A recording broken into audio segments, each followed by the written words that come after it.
hoy el segundo avance de la primera parte de Kokoro de Natsume Soseki.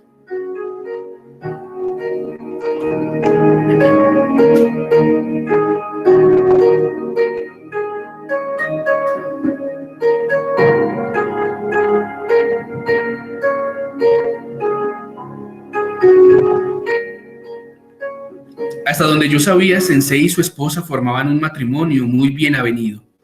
Naturalmente yo carecía de la experiencia de haber formado una familia. Tampoco entendía mucho de matrimonios, pero por ejemplo, cada vez que Sensei llamaba a su mujer me parecía percibir cariño en la manera de pronunciar su nombre. A veces la llamaba a ella en lugar de llamar a la criada. Cuando estábamos en la sala de estar, Sensei en cualquier momento se volvía hacia la puerta y decía: «Oye, Shizu», y su mujer dócilmente le contestaba llegándose a su lado. De cuando en cuando me invitaban a comer y cuando ella aparecía a la mesa se percibía claramente la buena relación existente entre ambos.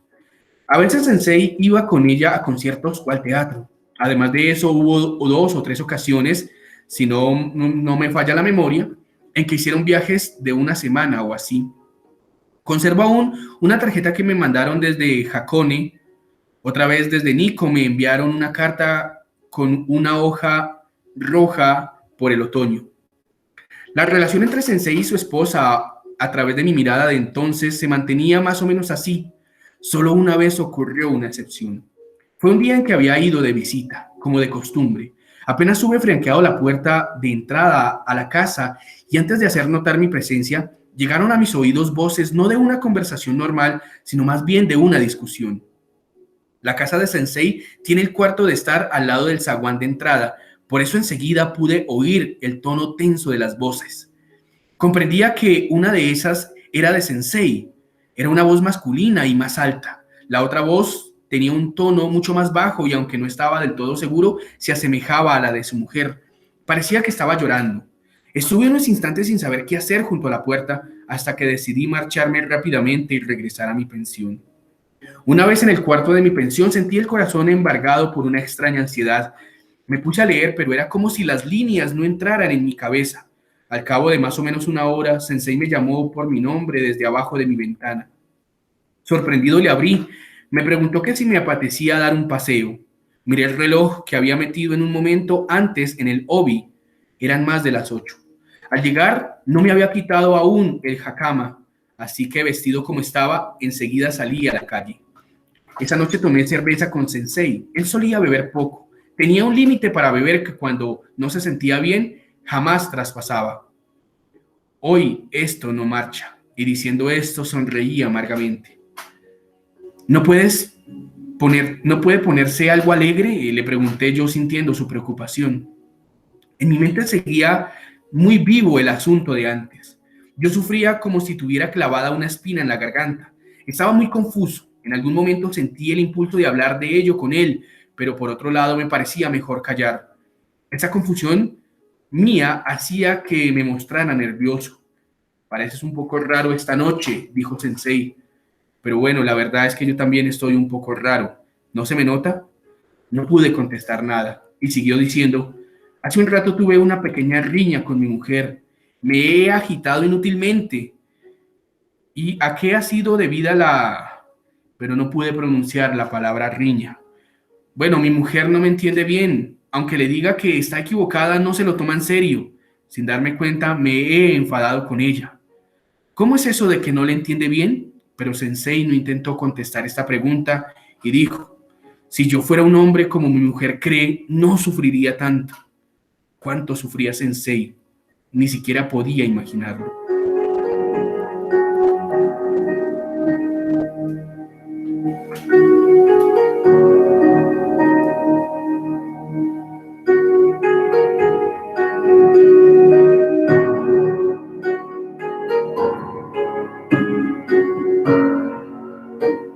En silencio caminamos más de 200 metros de regreso a casa. Entonces Sensei volvió a hablar.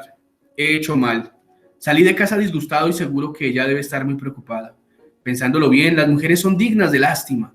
Mi mujer, por ejemplo, no tiene a nadie en el mundo en quien confiar excepto a mí». Sus palabras se cortaron, pero sin esperar ningún comentario mío continuó. «Así dicho, Parece que los maridos somos tan fuertes que parecemos un poco ridículos. ¿Tú qué crees? ¿Parezco yo una persona fuerte o débil? Me parece que usted está en el medio, contesté yo. Creo que Sensei no esperaba esa respuesta. Sensei enmudeció y echó a caminar en silencio. Para volver a su casa había que pasar al lado de mi pensión. Me pareció mal despedirme de él en aquella esquina cerca de mi pensión, así que le dije, ¿le acompaño hasta su casa? Pero Sensei hizo un gesto negativo con la mano. No, es muy tarde, vete ya. Yo también volveré enseguida. Es por ella, por mi mujer. Esas palabras, por mi mujer, añadidas por Sensei al final, me transmitieron una sensación cálida. Después, de vuelta en mi pensión, gracias a ellas, pude dormir plácidamente esa noche. Desde entonces y por mucho tiempo, no olvidaría ese por mi mujer. Comprendí que el incidente producido aquel día entre Sensei y su mujer no había sido nada serio. También pude suponer que casi nunca, pues yo iba a seguir visitándole continuamente después de aquel día, volvería a ocurrir tal incidente. Incluso una vez me comentó, en este mundo a la única mujer a la que me he conocido es a mi esposa.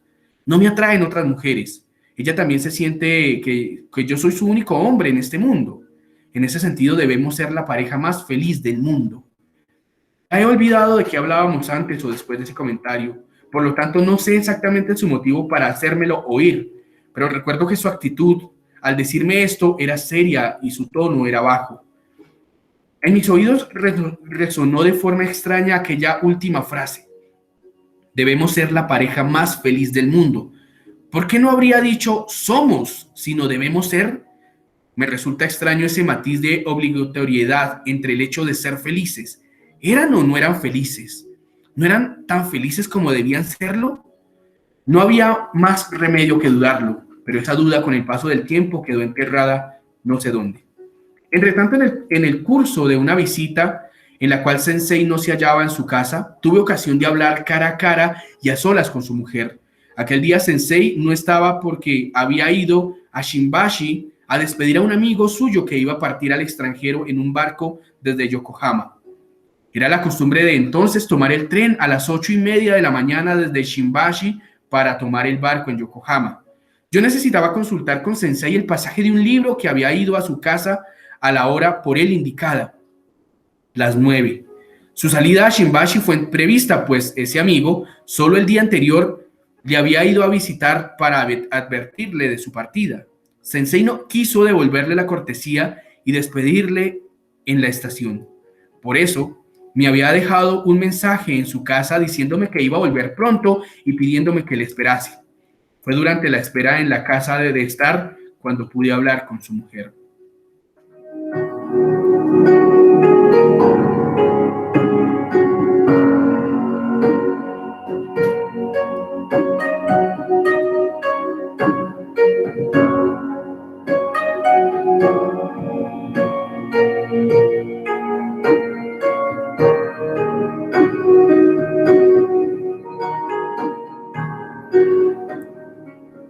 Yo entonces era un estudiante universitario. Comparándome con aquel colegial que le había visitado por primera vez, ahora me sentía mucho mayor.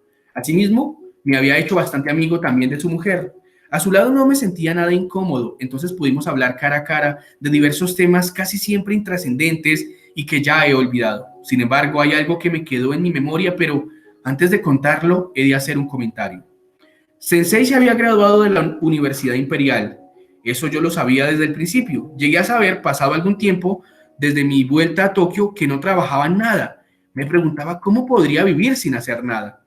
Sensei no era un hombre conocido. Sus ideas, su filosofía, excepto por mí, que le conocían bien, no eran tenidas en cuenta por nadie. Yo le decía a menudo que era una lástima, pero él no me hacía caso y contestaba: una persona insignificante como yo no debe dirigirse al mundo.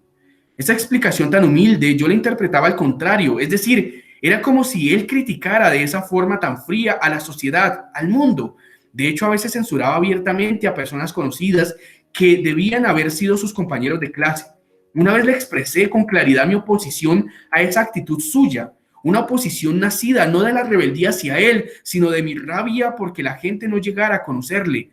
Después de oírme, Sensei dijo con voz deprimida: es inútil, pues yo no tengo ningún derecho a moverme en la sociedad. En su cara apareció grabado un gesto profundo que no pude determinar si expresaba decepción, queja o simplemente tristeza, pero cuya intensidad me impidió seguir hablando. Me quedé, por tanto, sin valor para añadir nada.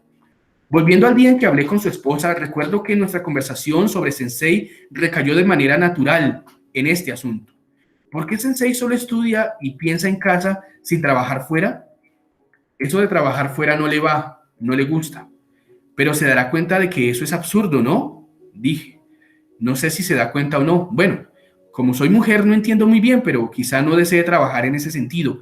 Creo que está deseando hacer algo, pero no puede. Y eso me apena. Pero bueno, tampoco tiene ningún problema de salud, ¿verdad? No, está sano. No padece ni achaques ni nada. Bueno, entonces, ¿por qué no hacer nada? Eso es lo que tampoco yo entiendo. Si lo supiera no estaría tan preocupada. El no saberlo me resulta insoportable. En el tono de su voz se reflejaba mucha compasión, aunque de sus labios no desaparecía cierta sonrisa. Yo, en cambio, permanecía mucho más serio, silencioso, con el rostro algo tenso. Entonces, como si hubiera acordado de repente si se hubiera acordado de repente de algo, dijo: cuando era joven no era así, era totalmente distinto. Ahora ha cambiado por completo. Cuando era joven, pero ¿a qué época de su vida se refiere usted?, pregunté yo. Cuando era estudiante. ¿Usted le conoce desde entonces? Inesperadamente se puso colorada.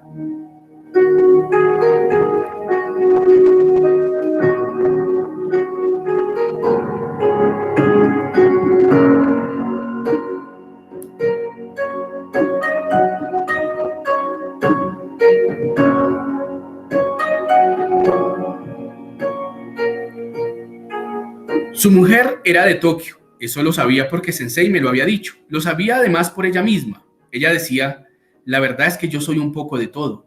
Su padre era de Totori o cerca, pero su madre había nacido en un barrio de Ishigaya de la antigua Edo.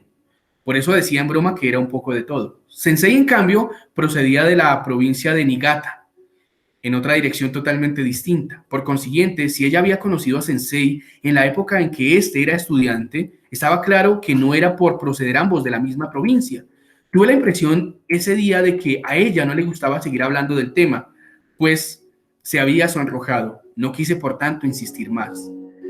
Desde que conocí al Sensei hasta su muerte, yo había estado en contacto con sus ideas o sentimientos por diversas razones, pero de su situación cuando se casaron no me había contado nada. A veces eso lo atribuía a una buena intención por parte de él. Pensaba yo que, como Sensei era una persona mayor, tal vez por decoro no le gustaba hablar de recuerdos sentimentales a un jovenzuelo como yo. Otras veces lo atribuía a razones opuestas. No solamente Sensei y su esposa, sino todos los de su generación, por haberse criado en las viejas costumbres de antes, no tenían el valor de expresarse con libertad sobre temas amorosos. Pero todo esto no eran más que suposiciones mías que, de una u otra forma, me permitían presentir la existencia de una brillante historia de amor en torno a su casamiento. No me había equivocado en mi presentimiento, aunque lo que podía haber imaginado sobre su amor era solo una cara de la moneda. En la otra cara, detrás de esa bella historia de amor, existía una terrible tragedia. Además, su mujer no sabía nada acerca del grado de infelicidad padecida por su esposo a causa de esto. Tampoco lo sabe ahora. Sensei murió habiéndoselo ocultado. Antes de destruir la felicidad de su esposa, prefirió destruir su vida. No voy a contar ahora nada de esa tragedia, una tragedia nacida del amor entre los dos. Tampoco ellos me contaron casi nada de ese amor, ella por pudor y él por razones mucho más profundas. Pero hay algo que recuerdo bien. Un día, en la época en que florecen los cerezos, fui al parque de Ueno con Sensei. Allí nos fijamos en una atractiva pareja. Iban caminando tiernamente juntos bajo los cerezos en flor. Como el lugar era público, había más gente mirándolos a ellos que a las flores. Parecen recién casados, dijo Sensei. Y que se quieren mucho, añadí yo. Sensei ni siquiera sonrió con amargura. Seguimos andando hasta perder de vista a aquella pareja. Entonces me preguntó: ¿alguna vez te has enamorado? Le contesté que no. ¿Y no te gustaría enamorarte? No contesté nada. No me digas que no te gustaría. Pues sí, dije yo. Acabas de burlarte de esa pareja, ¿no? En tu burla había una vocecilla que se quejaba de no poder conseguir a nadie a quien amar. ¿A que sí? ¿Ha oído usted esa voz? Sí, la ha oído decir eso. La persona que ha saboreado la satisfacción del amor se habría referido a ellos en tono más cálido. Sin embargo, el amor es un delito. ¿Entiendes eso? De repente me asusté y no contesté nada.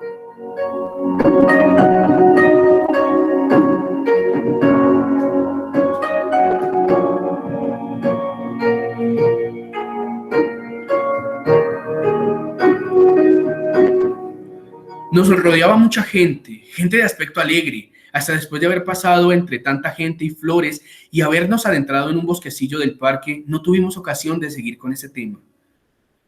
¿Es el amor un delito? Pregunté yo bruscamente. Sí, lo es, ciertamente lo es, y al contestarme el tono de su voz era tan fuerte como antes. ¿Por qué? Pronto lo comprenderás o creo que ya lo comprendes. Hace tiempo que el amor está moviendo tu corazón. Yo consulté a mi corazón y la verdad es que sentí que más o menos estaba vacío. No había en él nada parecido al enamoramiento. En mi pecho no tengo ningún objeto de amor y no le oculto nada, ¿eh, sensei? Claro, como no tienes objeto de amor, tu corazón se mueve, está buscando un objeto donde poder acomodarse, se está moviendo. Bueno, yo creo que ahora mismo está muy activo. Justamente porque estabas insatisfecho, te moviste a venir a mí. Tal vez sea así, pero eso es distinto al enamoramiento. Estás ya en la escalera que sube al peldaño del enamoramiento. Viniste hacia mí como si hubieras estado en el escalón que padece el abrazo de la mujer. Bueno, a mí me parece que son dos cosas muy distintas, ¿no? Sensei respondió, no, son lo mismo. Yo soy un hombre que nunca podrá contentarte.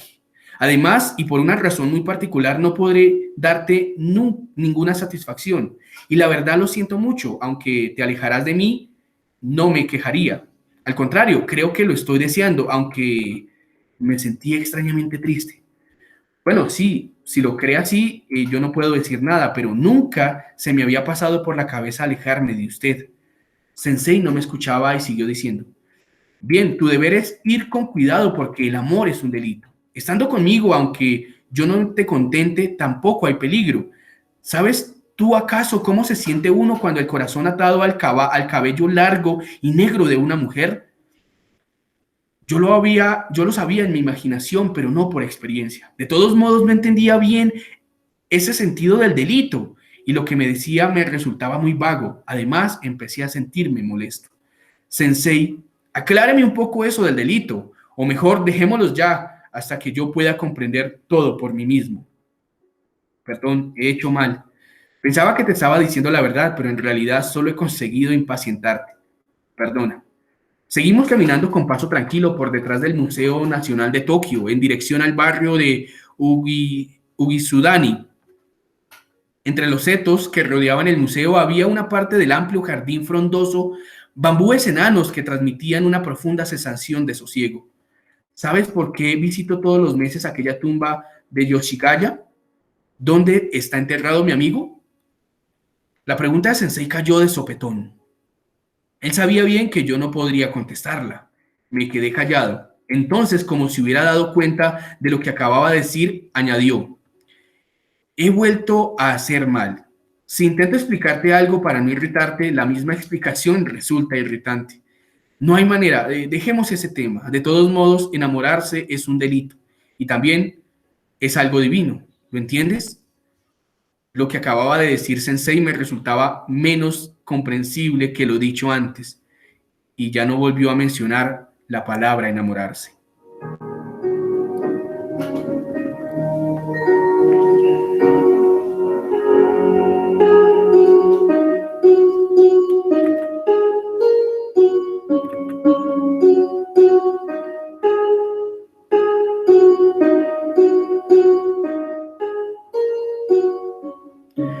Yo era joven y tenía tendencia al ardor. Por lo menos los ojos de Sensei así era. A mí me parecía más útil lo que hablaba Sensei que las clases de la universidad. Sus ideas eran más de mi agrado que las opiniones de mis profesores. Pensaba que lo que Sensei se guardaba y no contaba tenía más importancia que aquello expresado por los distinguidos profesores que hablaban desde su cátedra. No debes hacerte ilusiones sobre mí, me dijo Sensei un día. No me hago ninguna ilusión. Cuando le contesté esto tenía la cabeza lo bastante fría como para no hacerme ilusiones. Una frialdad que sin embargo él no quería aceptar. El ardor de la fiebre te hace flotar. Cuando te baje la fiebre sufrirás una decepción. Yo sufro al verme tan apreciado por ti, pero siento aún más sufrimiento cuando pienso en tu posible cambio en el futuro. ¿Cree usted que seré tan voluble o que tan poca confianza tiene en mí? No es ninguna de las dos cosas, simplemente lo siento por ti. Lo siente, pero no confía en mí, ¿verdad? Sensei miró el jardín como si le hubiese molestado mi comentario. En el jardín ya no quedaban las camelias que hasta hacía poco salpicaban la escena con un intenso y pesado color rojo. Sensei tenía la costumbre de mirarlas desde la sala de su estar de su casa. ¿Que no confío en ti? No digo que no confíe, más bien no confío en el género humano. Entonces Sensei, desde el otro lado del seto llegó una voz parecida a la del vendedor de pececitos de colores. Aparte de esa voz no se oía nada. Y es que a unos 200 metros de una concurrida calle, todo era más tranquilo. Dentro de la casa reinaba siempre el silencio. Yo sabía que en la habitación contigua estaba su mujer. Sabía igualmente que a los oídos de ella estaría cosiendo, llegaba mi voz. Pero en ese momento no olvidé de todo y dije, entonces, ¿tampoco confía en su esposa? Sensei puso una expresión de cierta ansiedad y evitó contestar directamente mi pregunta. Ni siquiera confío en mí mismo. Es decir, al no poder confiar en mí, tampoco puedo confiar en los demás. No tengo más remedio que maldecirme. Con esa mentalidad nadie estaría seguro de uno mismo. No es mi mentalidad, es mi forma de ser y he dado cuenta de ello. Cuando me di cuenta, me asombré. Ahora tengo miedo. Yo deseaba seguir hablando de este tema, pero en ese momento se oyó la voz de su mujer que desde detrás de la puerta corredera dijo, oye, oye. A la segunda vez de decirlo, Sensei contestó, ¿qué quieres? Ella dijo, ¿puedes venir un momento, por favor? Fue a donde estaba ella. Yo no pude entender la razón de su llamada, pero antes de intentar imaginarlo, Sensei ya había vuelto a mi lado y siguió hablando. De todos modos, no confíes demasiado en mí. Te arrepentirás después. E incluso intentarías tomar una venganza cruel por creer haber sido engañado. ¿Qué significa eso? El recuerdo de haberse arrodillado ante una persona en un futuro te hace querer pisarle la cabeza. Yo prefiero evitar el respeto de hoy para no recibir el agravio de mañana. Mejor aguanta mi soledad actual y no una soledad futura que sería horrorosa. La gente de hoy, nacida bajo el signo de la libertad, la independencia y la autoestima, debe, en justa compensación, saborear siempre esa soledad. Yo no tenía palabras para añadir a esto.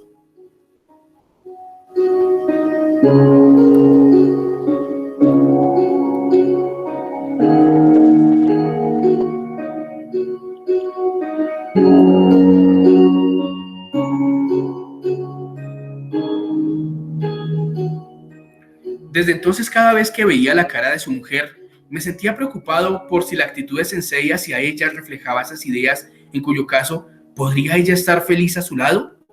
No podía decidir por su aspecto si era feliz o no era feliz. Tampoco tenía muchas ocasiones de comunicarme con ella. Además, siempre se mostraba muy natural. Normalmente estábamos en presencia de Sensei y casi nunca solos. Por otro lado, yo tenía otras dudas. La actitud de Sensei hacia la humanidad, ¿de dónde venía? ¿Era el simple resultado de haberse dedicado a una introspección de sí misma y al análisis frío del mundo moderno? Sensei pertenecía a esa clase de hombres que se sientan para pensar. Pero si una persona con la mente de Sensei se sentara igualmente para pensar, ¿llegaría a las mismas conclusiones?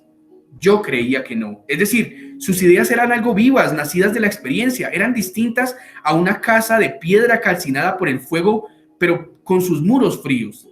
Para mí, Sensei era indudablemente un pensador. Por detrás de ese oficio de pensador, sin embargo, me parecía un hombre formado a partir de experiencias muy reales, experiencias o hechos no de otra persona, sino saboreados por sí mismo y en su sangre con dolor y con calor, y que en su alma se había ido superponiendo en capas. Pero todo esto no era más que pura imaginación mía. Aunque Sensei me habría de confirmar lo que yo imaginaba, que lo que yo imaginaba era cierto, esta confirmación se asemejaría a una montaña de nubes. Unas nubes que cubrieron mi cabeza de cosas horribles y desconocidas sin saber por qué sentía miedo a la sombra de esa montaña. La confirmación fue además sumamente vaga, aunque me haría estremecer de pies a cabeza. Antes supuse un amor formidable como raíz de sus ideas por la vida. Por supuesto, un amor entre Sensei y su mujer. Enamorarse era un delito, me había dicho una vez, y esto me proporcionó una pista. Por otro lado, Sensei me había confesado que la amaba, por lo cual tampoco podía yo sacar una conclusión demasiado pesimista de ese amor. Aquellas palabras de Sensei, el recuerdo de haberse arrodillado ante una persona en un futuro, te hace querer pisarle la cabeza, deberían entonces ser aplicables a la gente moderna en general y no a Sensei ni a su esposa. La tumba de Yoshigaya, que yo seguía sin saber a quién pertenecía, me daba también que pensar. Sabía que esa tumba guardaba una profunda relación con la vida de Sensei. A medida que me iba acercando a su vida, aunque sin llegar al fondo, fue aceptando esa tumba como un fragmento de vida que ocupaba su mente. Aún así se trataba de algo completamente muerto, algo imposible de convertirse en la llave que abriera la puerta de la vida interpuesta entre nosotros. Más bien la tumba de Yoshigaya era para mí como una losa que un espíritu maligno había colocado para impedirme el libre paso por esa puerta. Mientras tanto, había tenido la ocasión de hablar con la señora cara a cara. Era uno de esos días de otoño en que se toma conciencia de la brevedad creciente de los días y en que uno siente en su propia piel el frío del mundo. Cerca de la casa de Sensei había tenido lugar varios días seguidos robos sobrevenidos al caer la noche. El valor de lo robado, bien es cierto que no era tan alto, pero si entraba el ladrón, siempre se iba con algo. La señora tenía miedo. Una tarde de esas, Sensei tuvo que ausentarse de su casa para invitar a comer con 2 o 3 amigos más, a un amigo de su misma región, empleado de un hospital provincial que se hallaba en esos días de visita en Tokio. Todo esto me lo había contado Sensei, pidiéndome que me quedase en su casa hasta que volviera él. Acepté de inmediato.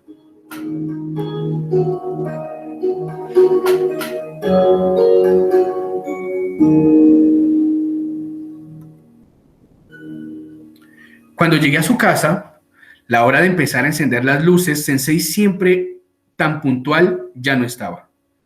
Mi marido acaba de irse, como no quería llegar tarde, dijo su esposa mientras me conducía al estudio. En su estudio, aparte de la mesa y la silla, se veían a través del cristal de la vitrina iluminado por la luz eléctrica los atractivos lomos de piel de muchos libros bien colocados. La señora me invitó a sentarme sobre un cojín, junto al brasero, y dijo: quédate aquí leyendo algún libro que te guste, y se fue. Yo me sentía exactamente como un visitante que aguardase la llegada del amo. Estaba incómodo y me puse a fumar. Se oía la voz de la señora que decía algo a la criada en la sala de estar. El estudio de Sensei estaba pasada a la esquina del pasillo, del cual también daba a la sala de estar. Por su situación, al final del pasillo, el estudio era de una tranquilidad incomparable a la casa. Al cabo de un rato se apagó la luz de la voz de la señora, y todo quedó en silencio. Yo estaba tenso, como si estuviera esperando la llegada del ladrón y atento a cualquier ruido. A la media hora o algo así, la señora se asomó a la entrada del estudio, me miró sorprendida y lanzó un ¡ah! Me siguió contemplando como si le hiciera gracia verme así tan serio, como si fuera un visitante nuevo. ¿No te sientes incómodo? No, nada. Pero estás aburrido, ¿verdad? No. Como estoy alerta esperando al ladrón, no siento aburrimiento. Ella seguía de pie y sonreía sosteniendo una taza de té inglés. Bueno, este lugar es algo apartado del centro de la casa. No es lo mejor para montar guardia, dije yo. Entonces, ¿por qué no vienes más al centro? Pensaba que estarías aburrido y te traía un té. Si te parece bien, te lo serviré en la sala de estar. Salí del estudio y caminé tras ella. En la sala de estar se oía el borboteo de agua hirviendo en la tetera de hierro fundido sobre un largo y hermoso brasero. En esa sala me invitó a té y a dulces. Ella ni siquiera tocó la taza de té, pues decía que le quitaba el sueño. ¿Sale Sensei de vez en cuando como hoy? No, casi nunca sale. Últimamente parece que le gusta menos ver la cara de la gente.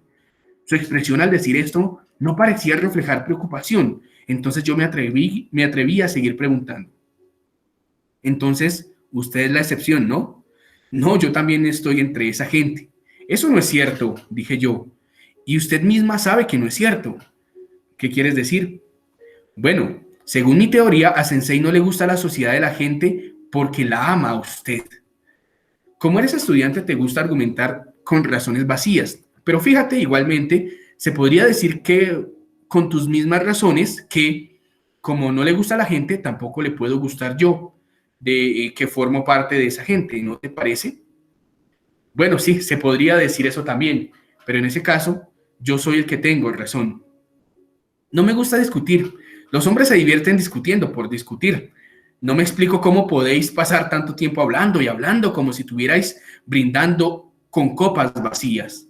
Sus palabras fueron bastante fuertes, aunque lo que sonó a mis oídos no me resultaba chocante. La mujer de Sensei era tan moderna como para hacerme reconocer su inteligencia y revelar su amor propio. Tenía la impresión de que ella le importaba más lo que está sumergido dentro del corazón de las cosas.